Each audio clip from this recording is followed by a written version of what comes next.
Gracias, hermano. Gracias.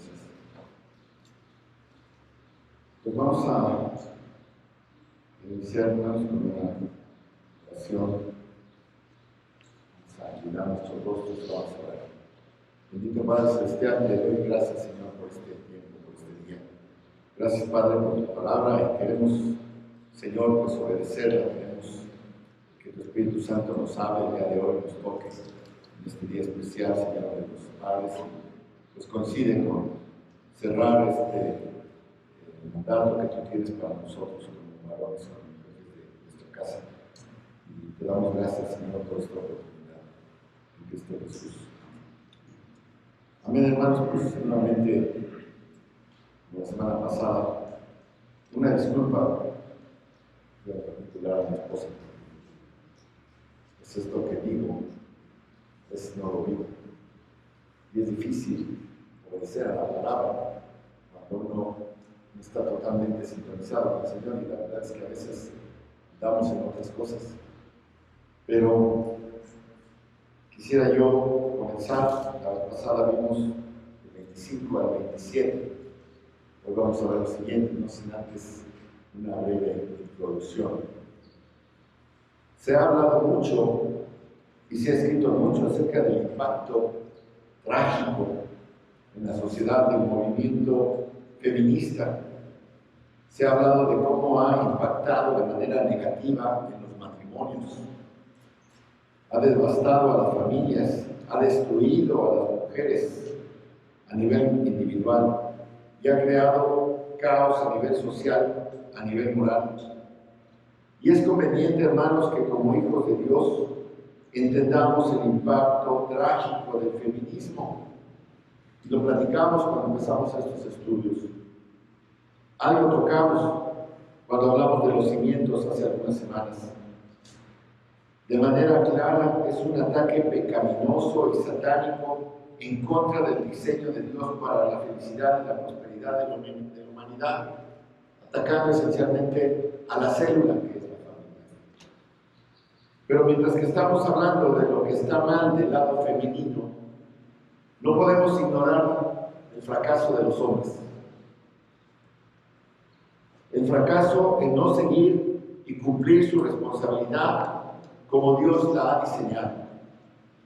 Ellos también han pervertido su rol, su función, han pervertido la función que Dios ha diseñado para ellos.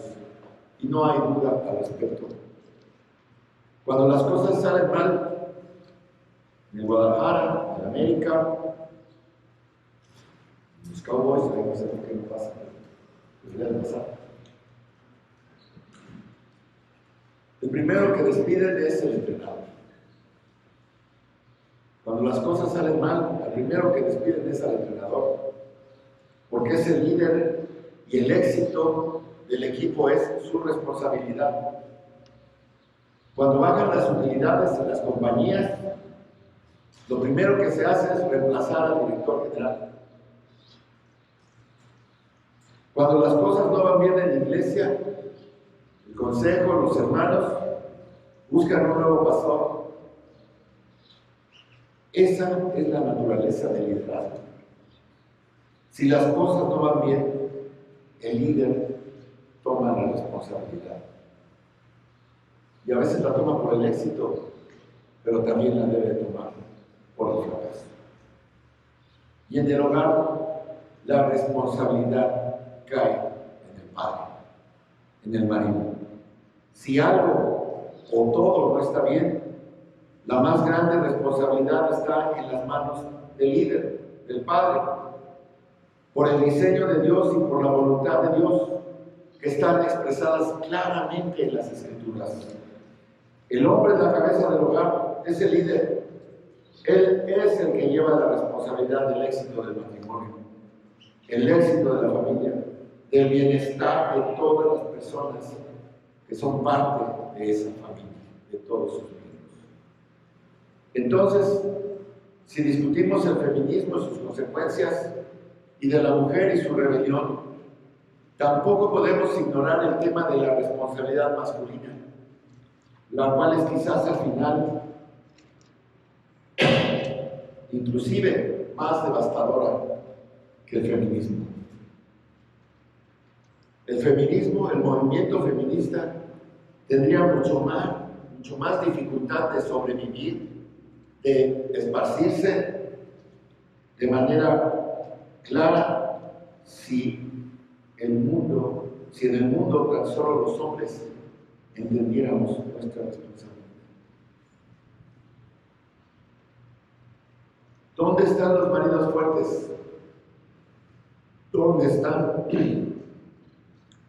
los maridos y padres leales?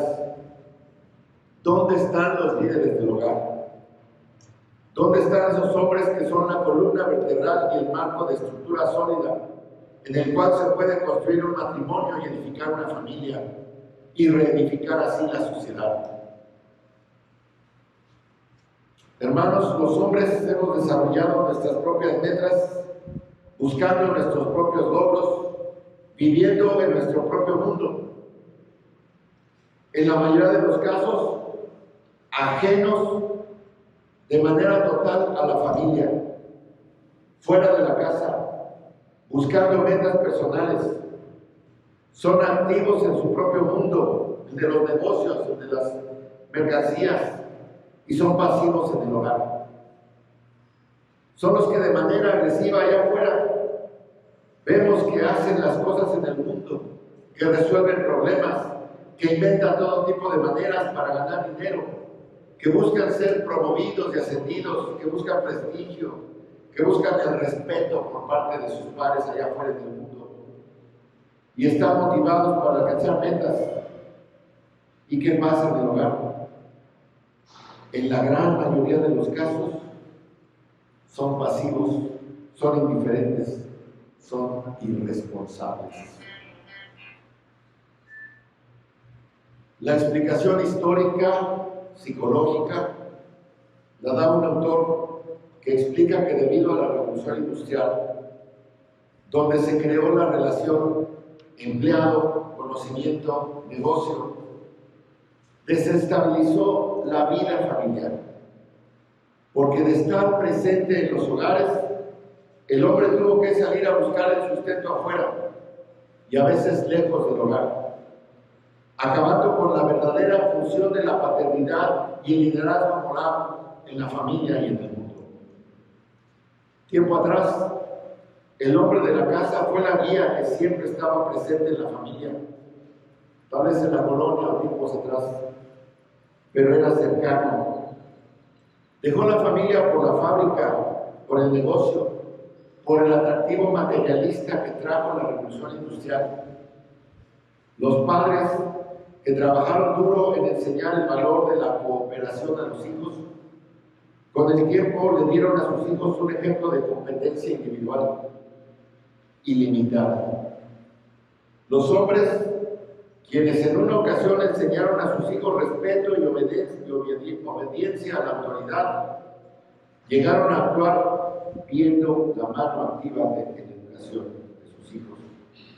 Ellos relegaron esta responsabilidad a un sistema de escuelas de gobierno dominado por maestras y patrones de aprendizaje femeninos.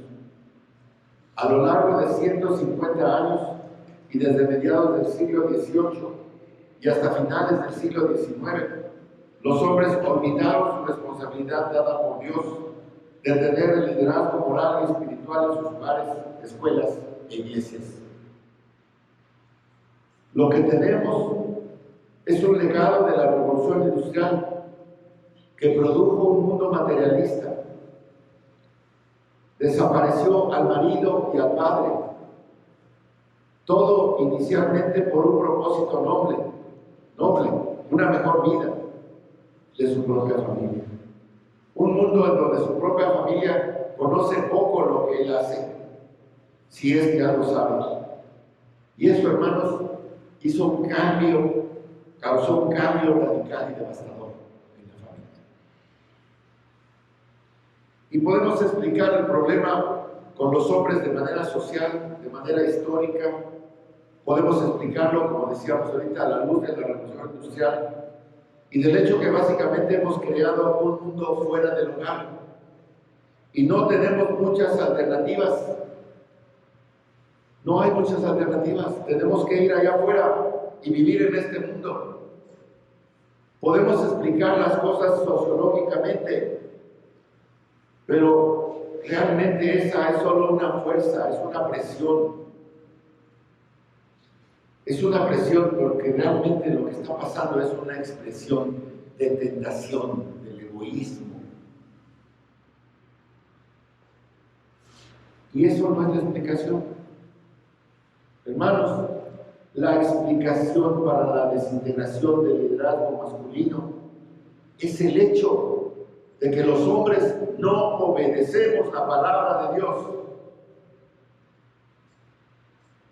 La explicación para la desintegración del liderazgo masculino es el hecho de que los hombres no obedecen la palabra de Dios.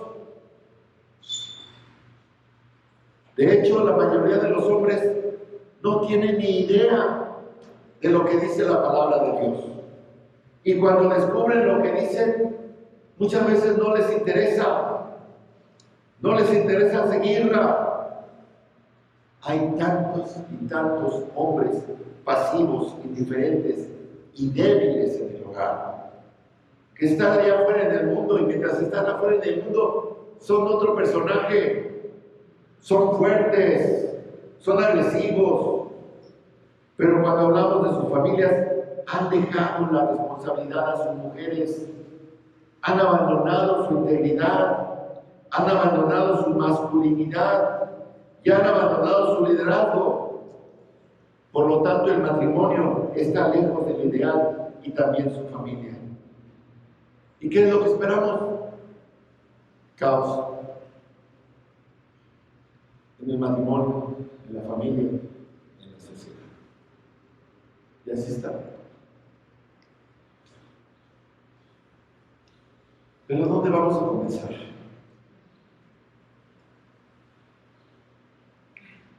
¿Dónde podemos recoger los pedazos de todo esto?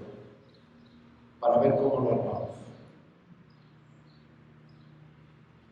Yo creo que tenemos que comenzar aquí, en Efesios 5, donde Pablo nos instruye cómo debe ser el hombre del que Dios desea. Donde Pablo dice dónde está el corazón de esta institución. Donde Pablo nos dice cuál es el centro de esta instrucción para entender la responsabilidad que tenemos sobre el bienestar físico, emocional y espiritual de tu esposa y de tus hijos.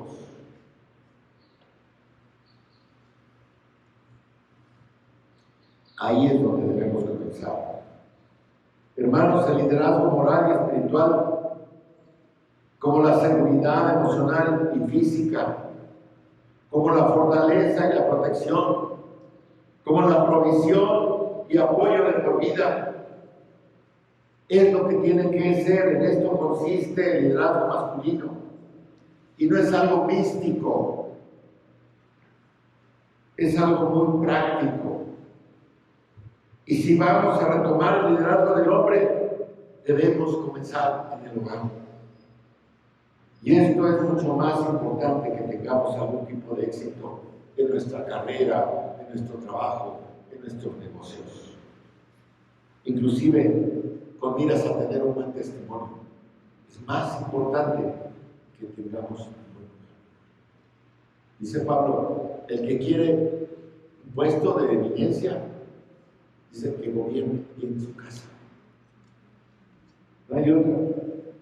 Es mucho más importante que manifestemos esta gran responsabilidad que Dios nos ha dado en nuestra casa, en nuestro hogar.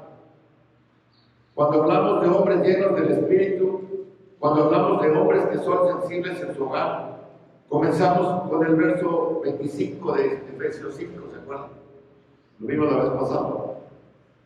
Y solamente se nos pide una cosa, y es lo que hemos visto, una sola cosa, y es lo que vamos a ver también hoy, una sola cosa. Maridos, ¿qué? Amad a vuestras mujeres.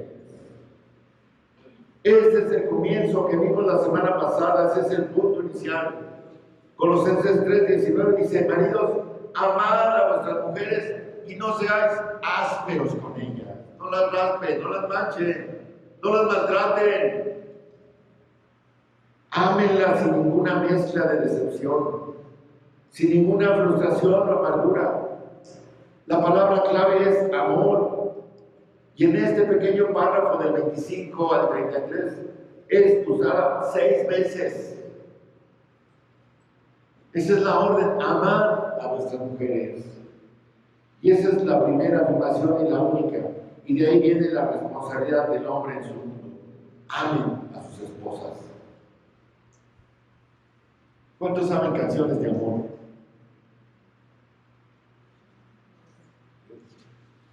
Tus labios se llegaron a recrear aquí en el video. Llenando de pasión y de ilusión y de vida. Escuchaban las de José José, todas esas de Manzanero. Todas esas canciones se expresan como un sentimiento que produce conductas irracionales, que sube y que se baja y que lucha con 1.000.000 de letras para tratar de entender lo que es amor. ¿No es así? Pero Pablo lo explica de manera clara en el versículo 25. ¿Cómo vas a amar a tu mujer? Así como Cristo amó. ¿Cuál canción? Así como Cristo amó a la iglesia. Ya lo explicamos la semana pasada, el amor de Cristo por la iglesia es el modelo del amor del marido hacia su mujer. Y vimos 1 de Pedro 3:7 que dice: vosotros maridos igualmente vivid con ella sabiamente, dando honor a la mujer como a vaso más frágil, como a coherederas de la gracia de la vida, para que vuestras oraciones no tengan estorbo. Y lo explicamos ampliamente. Esto expresa una dimensión de ese amor que es muy, muy importante. Significa vivir con tu esposa de una manera comprensiva, entendiéndola. ¿Se acuerdan que hablamos de las 3 E's? Consideración, caballerosidad, y comunión. En este versículo, gracias hermano, debemos entenderlas, considerados, no un dominio áspero, un entendimiento de ellas amable, respetuoso. Debemos entender el plan de Dios y el propósito de Dios para el matrimonio. Debemos entender las necesidades, los deseos, los anhelos y las frustraciones de nuestra esposa. Debemos entender las fortalezas y sus debilidades. Debemos entender cómo agradar a Dios al honrarla como una cristiana, como una coheredera de la gracia de la vida. Su parte del reino de los cielos no es mayor que el mío, es igual.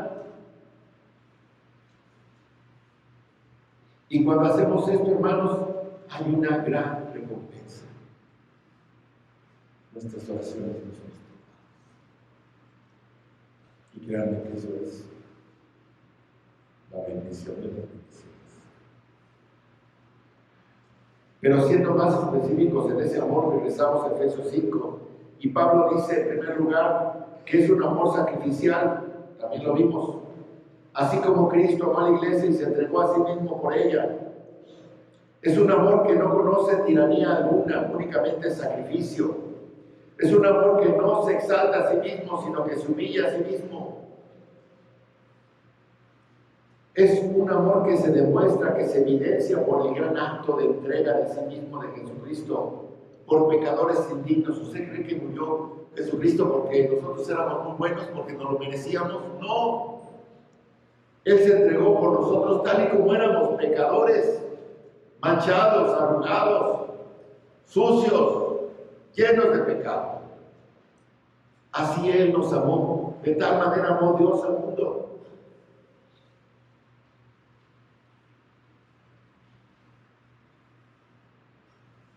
Cristo se entregó para tomar a esta esposa escogida. Así que ese es el estándar establecido por Cristo.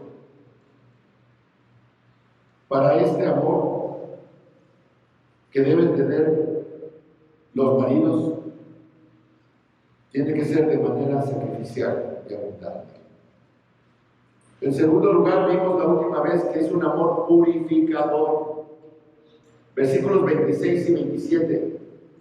Cristo amó a la iglesia lo suficiente como para santificarla, habiéndola purificado con el lavamiento del agua por la palabra, a fin de presentársela a sí mismo como una iglesia gloriosa, que no tuviese mancha, ni arruga, ni cosa semejante, sino que fuese santa y sin mancha. Esos son los versículos 26 y 27 de Efesios 5. Debemos amar a nuestras esposas de tal manera que nos esforzamos para contribuir a la santidad de ellas. Es un amor que se sacrifica, es un amor que purifica. En otras palabras, es un amor que levanta espiritualmente. Tiene efecto de hacer que ella sea más santa, de llevarla a un lugar en el que nosotros permitamos que la belleza de nuestra amada brille.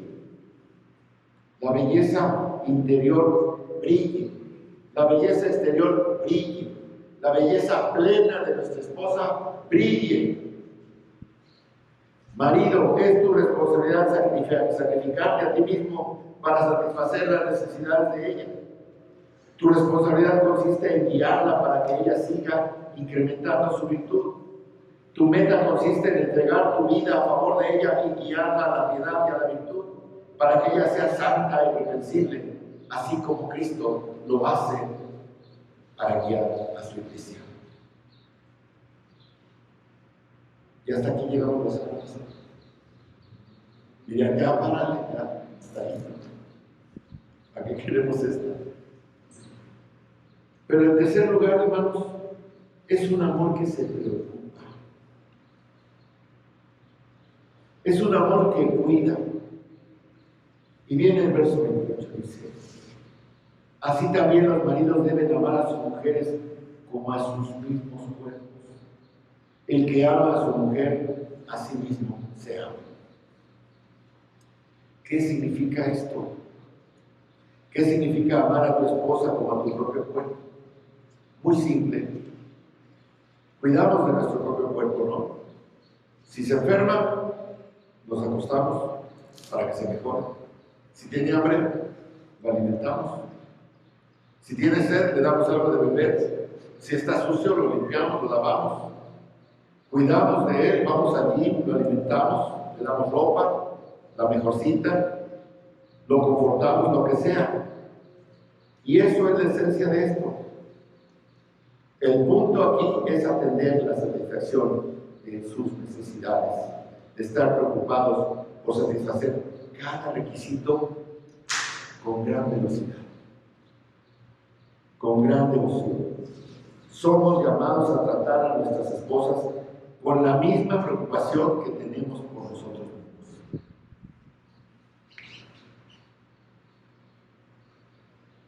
Y después viene aquí, y quiero aplicarlo porque es muy importante, porque también dice, voy al versículo 31 de Efesios 5. Dice por esto, o sea, por todo lo que describe en el 28 y anterior, dice por esto. Y está citando aquí, obviamente, Génesis 2. Dejará el hombre a su padre y a su madre y se unirá a su mujer, y los dos serán una sola carne. Solamente quiero tocar el texto, pero vamos a ver. Pero cuando nos casamos, nos volvimos uno. Ambos somos un cuerpo. Y entonces, de regreso al versículo 28, cuando dice: deben amar a sus mujeres como a sus mismos cuerpos, debemos recordar esto. Cuando nos casamos, nos volvimos un cuerpo y las necesidades de ella quedan satisfechas. Si las necesidades de ella quedan satisfechas, entonces tus necesidades también están satisfechas. Si las necesidades de ella no están satisfechas, créeme que las necesidades tuyas tampoco estarán satisfechas. Debes de cuidar de ella como cuidas de ti mismo, porque son uno, son una unidad indivisible. ¿No es cierto? Cuando se casaron, se volvieron una carne. Si quieres verdadera felicidad en tu matrimonio, cuida de tu esposa y todas las necesidades de ella, con la misma devoción que cuidas las tuyas, porque son inseparables. Tú y ella son inseparables. Si quieres ser un marido feliz, debes tener una esposa feliz, ¿no? Por eso muchos maridos se salen, porque si la esposa está infeliz, te sale. Pero está infeliz por tu culpa, ¿para qué te sales? Mejor pregúntale qué tienes, qué necesitas, qué hago para hacerte feliz. Si quieres ser un marido satisfecho, debes tener una esposa satisfecha. Me da mucha risa, porque es verdad. Cuando uno le pregunta, ¿qué tienes? No. ¿Qué tienes? No sé qué tienes. Nada. Y uno tiene que adivinar, hermanos. Perdone, pero tiene uno que adivinar. Y lo primero que pregunta uno es, y así con temor y temblor, ¿qué hice? ¿Sí o no? Sí. Pero así es. Si quieres verdadera felicidad en tu matrimonio, trátala como si se tratara de ti mismo. Debemos tener la conciencia, porque ella es cristiana. Recordemos que no solo es una contigo, ella es no solamente una conmigo. ¿Qué pasa? También es una con Cristo. El matrimonio cristiano es tres. Porque Cristo si es uno contigo, es uno con ella, es uno con los dos. Y los dos ya no son una sola carne, son uno en Cristo.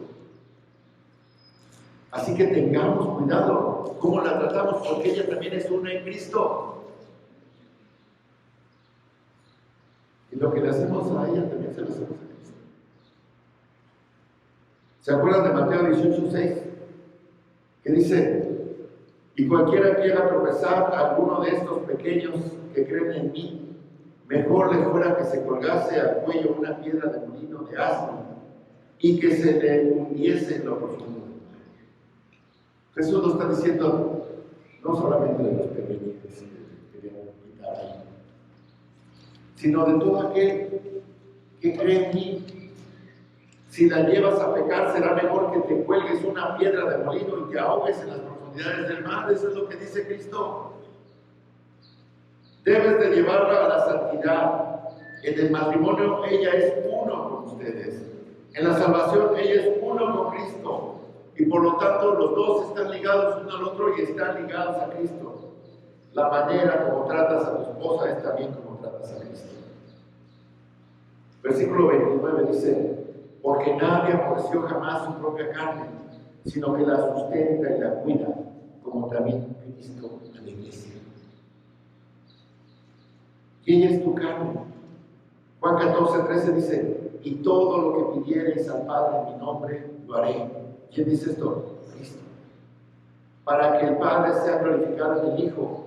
Si algo pidiereis en mi nombre, yo lo haré. Lo reitera Jesucristo.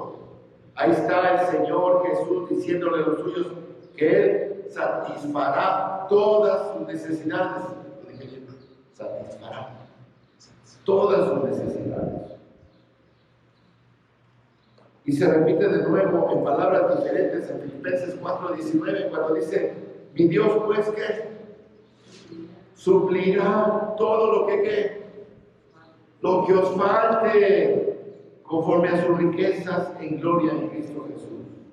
Dios va a satisfacer todas las necesidades de su iglesia a través de Cristo Jesús. Y Dios dice, buscad primeramente el reino de Dios y su justicia, y todas estas cosas os serán añadidas. Él satisface todas nuestras necesidades, no todos nuestros deseos, pero sí todas nuestras necesidades. Hermanos, somos los proveedores, somos los protectores, somos conservadores. Los recursos que proveemos para nuestras esposas, para nuestras familias, esa es nuestra responsabilidad. Y cuando sus necesidades son satisfechas y cuidamos de ellas, como cuidamos de nosotros mismos, entonces el tipo de relación que Dios quiere que tengamos, lo estamos logrando. Estamos llegando ahí, solo en ese lugar. Hermanos, si queremos que nuestro matrimonio sea bendecido, debes de cuidar de tu esposa. Cuando tiene una necesidad, busca satisfacerla. Cuando sabes que tiene un anhelo secreto en su corazón y es razonable y va a añadir a su virtud y a su bienestar y a su felicidad y a su habilidad cumplir con su función como esposa, haz lo que puedas para satisfacer esa necesidad. Algo está seriamente mal cuando un hombre ve a su esposa como una cocinera, como alguien que lava, dobla la ropa, como alguien que cuida de los hijos, como una compañera sexual y nada más. Algo está seriamente mal cuando colocas a tu esposa en un lugar de la que trae el sustento. Algo está mal cuando ella tiene que proveer para la casa.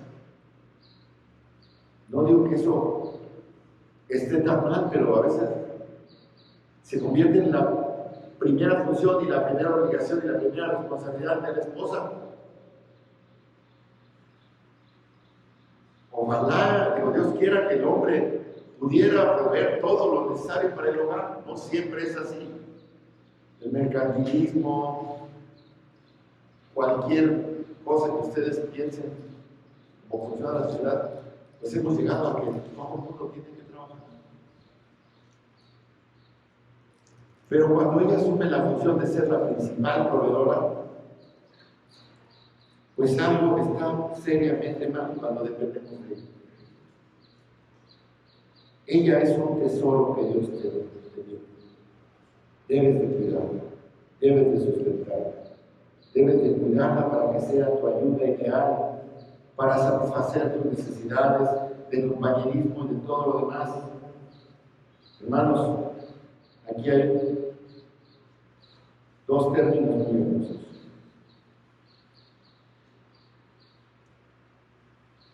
Dos términos en el versículo 29. ¿Cómo dice el versículo 29?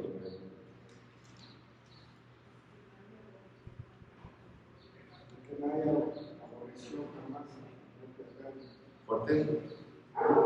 Nadie aborreció jamás a su propia carne, sino que la sustenta y la cuida. Esos dos términos, la cuida, la sustenta y la cuida. Sustenta significa alimentar. Entrepo es la palabra griega.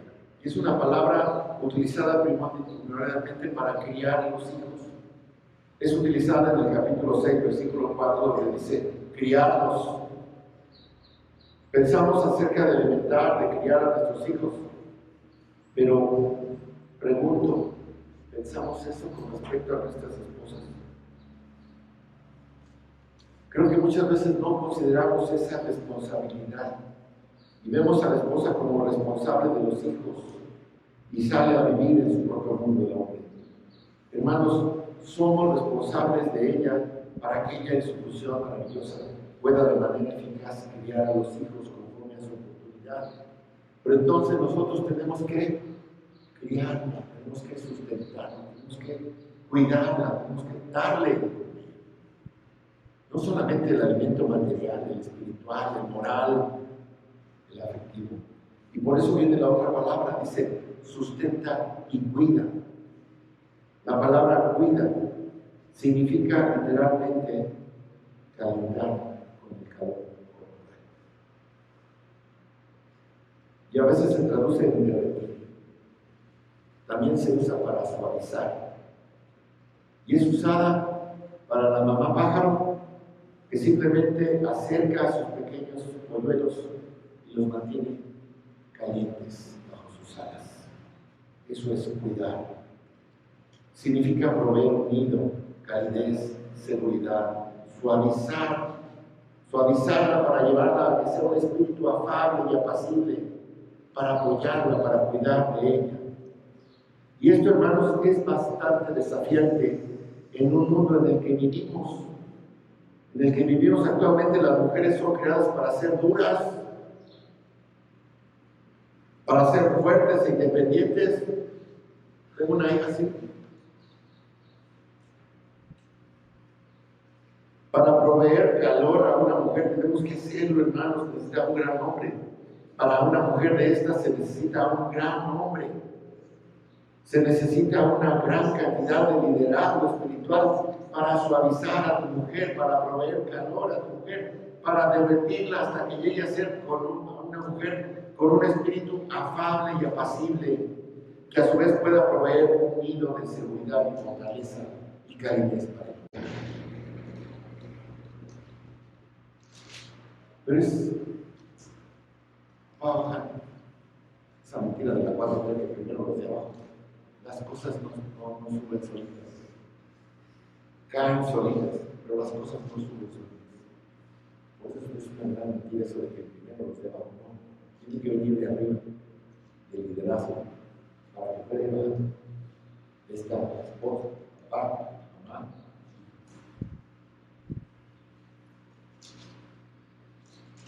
Hermanos, ella no es la que sustenta, ella no es la proveedora. Tú debes de hacer eso. Esa es la responsabilidad del hombre. Si un hombre no hace eso, de acuerdo con 1 Timoteo 5:8, que dice: él ha negado la fe y es peor que un incrédulo. Eso dice. Si no provee para los suyos, está en pecado, está negando su fe y es peor que un incrédulo. A lo largo de toda la Escritura, desde Génesis hasta Apocalipsis, el hombre es siempre el proveedor. Así como Cristo es el proveedor para su pueblo y para su iglesia. Esa es la clave. Nosotros, hermanos, no proveemos nada para la iglesia. La iglesia no provee nada. Simplemente recibimos lo que Dios nos da, recibimos la provisión, la protección, la preservación de Cristo, su cuidado, su sustento. Él viene a nosotros en un sentido. Es unilateral, nosotros no hacemos nada. Hermanos, ese es el ejemplo. Debemos proveer eso en nuestros hogares. Algunos dirán que entonces tendrían que sacrificar su carrera y muchas cosas para hacer eso. ¿Saben qué les contesto? Pues sacrifíquenla. Sacrifíquenla. Quizás no puedas ascender en tu trabajo tan rápido, o no puedas llegar tan lejos en la estructura corporativa o en los negocios como a ti te gustaría, pero al final serás recompensado de una manera tan rica en la bendición de tu hogar que cualquier sacrificio por tener eso habrá valido la pena. Cristo provee todo para nosotros, para sustentarnos, para cuidarnos, para calentarnos, para proveer la seguridad para nosotros. Así que proveamos nosotros. Hagamos lo mismo. Es el estándar, es el modelo. Pensando por un momento en la maldición de Génesis 3, recordemos que la mujer fue maldecida con dolor al dar a luz a los hijos. ¿Y el hombre fue maldecido con qué?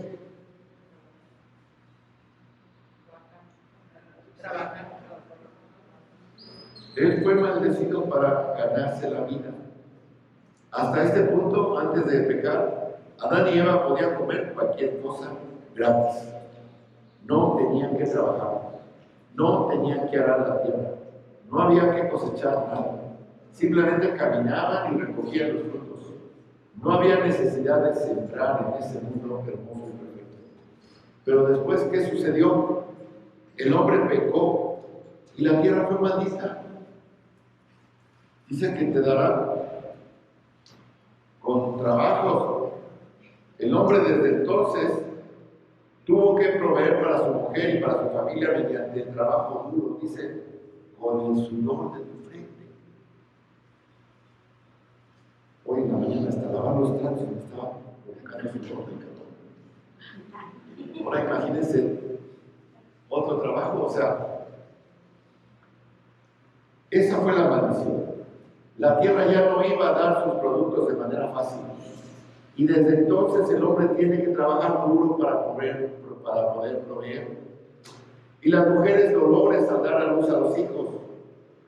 Y ella desde entonces tuvo que luchar con su deseo de dirigir y estar a cargo y someterse a sí mismo.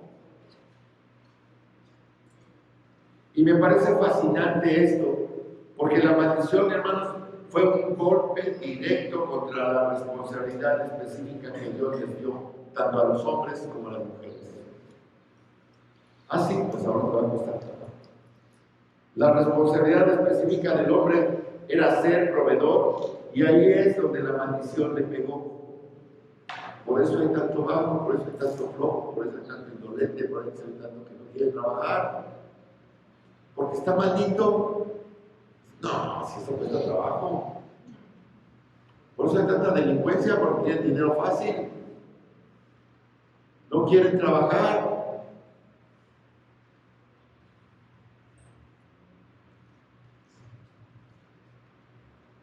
Porque esa provisión es difícil de obtener. Y a una mujer, su responsabilidad de tener hijos, someterse.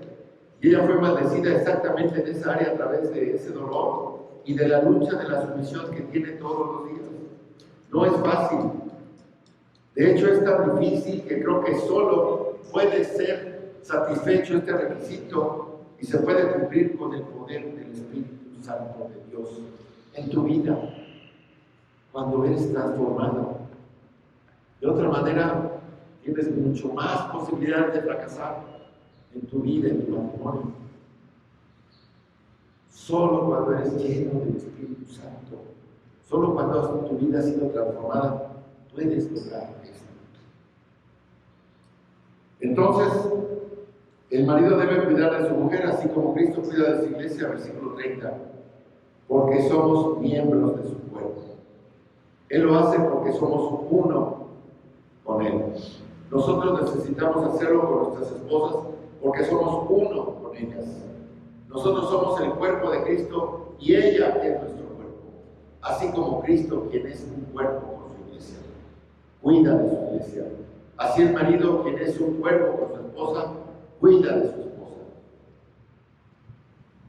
Dice, pero el que se une al Señor, un espíritu es con Él. Dice en 1 Corintios 6:17, eso es lo que dice. Y Él cuida de nosotros porque nosotros somos uno con Él. Y ese es el retrato de cómo debemos cuidar de nuestras esposas, porque ellas son una con nosotros. De hecho, cuando la gente viola esto, cuando transgrede esta ley, este mandato de ser uno, ¿qué pasa? Se comete una especie de suicidio. No solamente, como dicen, te pegas un tiro en el pie, no, te lo pegas en la sien. Una vez que están casados, una vez que hay una relación en la carne, ¿qué pasa cuando el matrimonio se destruye? Ambos sufren destrucción. Ambos sufren destrucción. ¿Dios lo perdona? Sí. Es perdonable. Al 100% es perdonable. Pero ¿saben qué, hermanos? Vivimos en el mundo. Y esa destrucción no se puede reparar. No es reparable. La gracia de Dios es sorprendente. Trae perdón completo para nuestros fracasos. Pero no necesariamente se pueden volver a pegar los pedazos y las cicatrices permanecen para siempre. Entonces, hermanos, el modelo para amar a nuestras esposas es este. Debemos amarlas como Cristo amó a la iglesia, como es el que ama a su iglesia, entregó su vida por ella a buscar su santidad, su cuidado de ella, de tal manera que todas sus necesidades estén satisfechas. Es un amor sacrificial, purificador y que cuida. Sacrificial, purificador y que cuida. En cuarto lugar, es un amor inquebrantable. Versículo 31, y está en la cita de Génesis que mencionábamos, que está en Génesis 2:24, y también citado por nuestro Señor Jesús en Mateo 19:5. Por esto dejará el hombre a su padre y a su madre, y se unirá a su mujer, y los dos serán una sola. Ese fue el diseño original de Dios antes de la caída. Esta es una unión entre el hombre y una mujer, dejando a su familia, creando una nueva familia, un nuevo ente, con una identidad única, que es llamada a una relación de una carne. ¿Qué significa una carne? Pues es la referencia normal a la unión sexual. Porque la unión sexual es lo que da lugar a la evidencia más obvia que los dos se han unido, que se han convertido en uno. Porque esta unión produce nacimientos, produce hijos que llevan la genética de ambos padres. Los hijos son el emblema de la verdadera unión física. ¿Sí o no? En 1 Corintios 6:16 dice: ¿o no sabéis que el que se une con una ramera es un cuerpo con ella? Porque dice: los dos serán una sola carne. Te vuelves una carne en la relación física. Ahí es cuando compartes la vida, cuando la vida del hombre es compartida con la vida de la mujer. En la intimidad de esa relación física es una carne. Inclusive un hombre que se une con una ramera se vuelve una carne con ella, y eso es un pecado. No es ningún tipo de unión matrimonial mística, no es ningún tipo de unión emocional o espiritual. Es la unión que se lleva a cabo en primer lugar a nivel físico y va más allá de eso, porque involucra todo en nuestra vida. Las emociones ciertamente entran en juego, pero esta relación se vuelve única y personal y comienza con una relación física.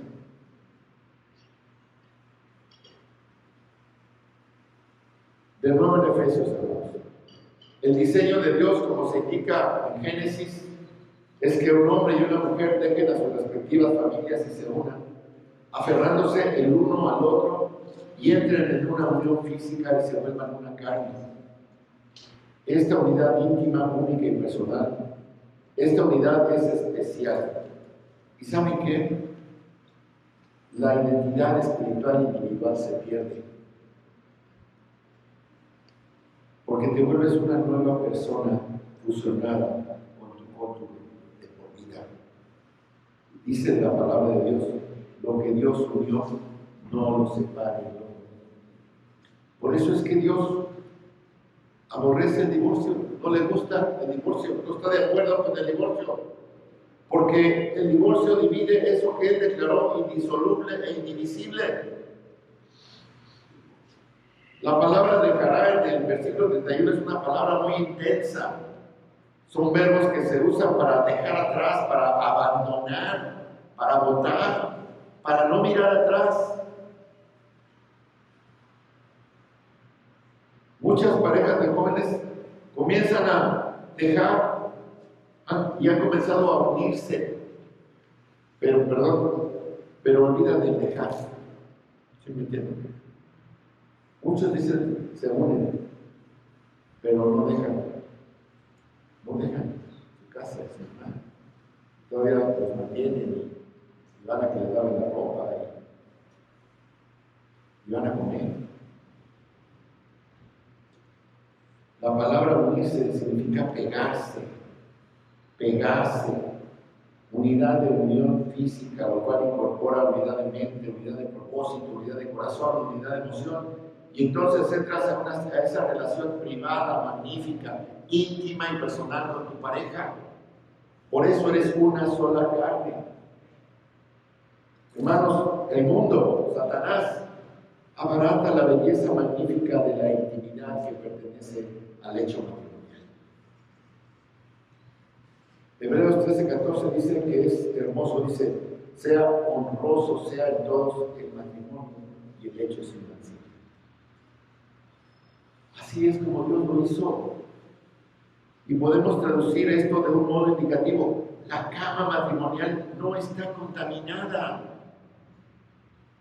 Es hermosa. Pero dice después: pero a los fornicarios y a los adúlteros, Dios los juzgará. Hay algo maravilloso acerca de esa cama matrimonial, acerca de esa unión. Hay algo personal e íntimo y privado y magnífico. Conforme dos personas se unen en esa relación, que en sí misma es la unión perfecta y privada y especial que ellos comparten. Es una unión inquebrantable. Esa es la razón por la que la Biblia condena el divorcio. Malaquías 2:16 dice: Jehová, el Dios de Israel, dice: Él aborrece el divorcio. Y léanlo desde el versículo 14 hasta el 18.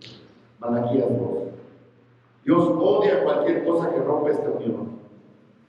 ¿Y qué es lo que ataca esta unión? El pecado. La semana pasada hablamos también de que muchos matrimonios se destruyen por la falta de perdón. ¿Y saben lo que eso indica? Que han llegado a un punto en el que o están tan llenos de pecado en sus propias vidas que ellos mismos están mal y han aislado a su pareja, especialmente a su mujer. O quizás lo más probable es que han dejado de entender cómo perdonar. Y lo que sucede es que no se necesita mucho para llegar a ese punto. Muchos van acumulando listas, decíamos. Ay, me la hizo, ay, me hizo esto, ay, me hizo el otro, ya está grabado. Ya nuestro disco duro no le cabe nada, pero siempre encontramos un poquito para el mejor. Se necesita un patrón continuo de no perdonar y se va acumulando y acumulando hasta que simplemente estalla. Y la pregunta es, ¿cuántas veces te ha perdonado el Señor? Para que tú no perdones. ¿Cuántas veces te ha perdonado a ti el Señor? ¿Todo el día? ¿Cada día? Así es. ¿Y qué creen? El amor de Dios nunca cambia. Su amor nunca decrece. ¿Y qué crees? Todavía eres su novia escogida, todavía eres su esposa perfecta. La iglesia es su esposa perfecta. Todavía te va a llevar al cielo. Aún y cuando peques y seas malo, llevas esto y el Señor te perdona y vas a ir al cielo. Tu salvación no la vas a perder. Y en el cielo no te van a marginar.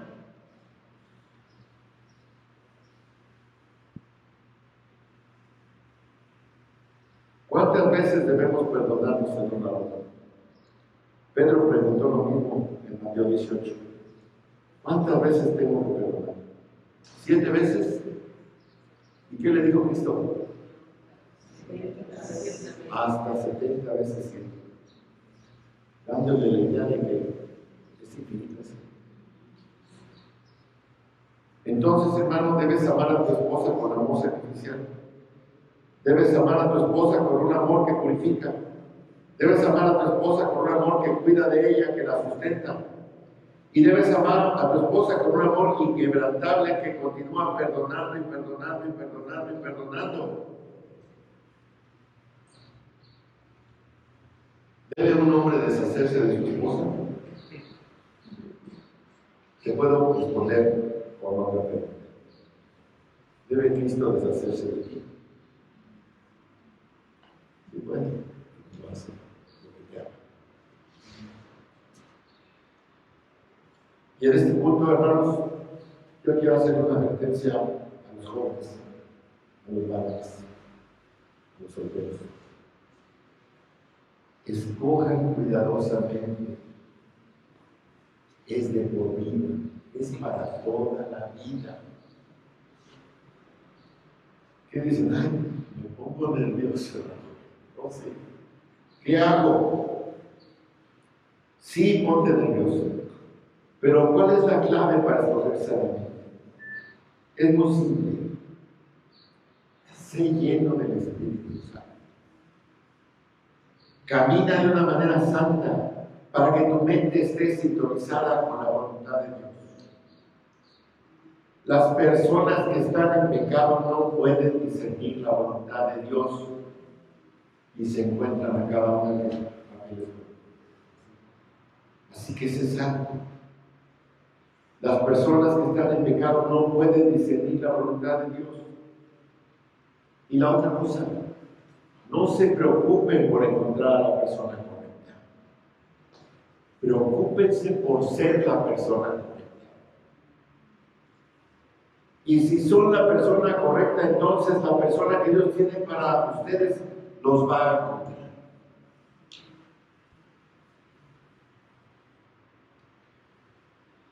La manera del amor en nuestro pasaje aquí, sacrificial, purificador, cuidadoso y quebrantable, tiene un motivo. ¿Cuál es el motivo? ¿Qué nos debe motivar más? Versículo 32. Grande es este misterio, mas yo digo otro respecto de Cristo y de la Iglesia. ¿Por qué debo amar así a mi mujer? ¿Por qué debo amarla de manera sacrificial? ¿Por qué debo amarla de modo que la voy a llevar a santidad? ¿Por qué debo preocuparme por ella? ¿Por qué debo comprometerme a mí mismo con un amor inquebrantable? ¿Por qué la debo perdonar siempre? ¿Cuál es el motivo? El motivo es la naturaleza sagrada del mundo. Ese es el punto. Debido a lo sagrado que es el matrimonio no es como para los demás. El matrimonio cristiano no es simplemente un contrato civil. El matrimonio es un misterio. Bien, hermanos, perdón la interrupción, pero se acabó la pila de la cámara, pero continuamos desde acá. Entonces estamos viendo cuál es el motivo del amor sacrificial, del amor purificador, cuidadoso, inquebrantable. Y habíamos dicho que debido a la naturaleza sagrada del matrimonio, ese es el punto. Cuando el apóstol Pablo dice, grande es este misterio, mas yo digo esto respecto de Cristo y de la Iglesia. El matrimonio es sagrado. Acabo de decir que no es solamente un contrato matrimonial, no es un contrato civil. Un matrimonio de cristianos es un retrato de Cristo y de su Iglesia. Este misterio es muy grande y necesitamos tratar al matrimonio con reverencia y con asombro, porque el matrimonio es un símbolo sagrado de la relación de Cristo y de su Iglesia. Así, después una palabra final en el versículo 33, donde Pablo simplemente repasa todo. Por lo demás, cada uno de vosotros ame también a su mujer como a sí mismo, y la mujer respete a su marido. No es difícil de entender, pero no lo puedes cumplir si no estás lleno del Espíritu. Y tenemos que regresar entonces al versículo 18 de Efesios 5, a ser lleno del Espíritu Santo, a tener un corazón alegre, lleno de canción y de gozo, agradecido por todo lo que el Señor te da y con una actitud de sumisión. Como podemos ver, donde el Espíritu de Dios está en control, puede ser una realidad. El matrimonio debe funcionar. El compromiso de dos personas a estar controladas por el Espíritu Santo, a ser llenos de adoración y de gratitud, a comprometerse uno con el otro, a someterse uno con el otro en amor humilde. Eso va a traer el romance y eso va a traer la primavera a un matrimonio y lo va a mantener ahí por mucho tiempo que pase.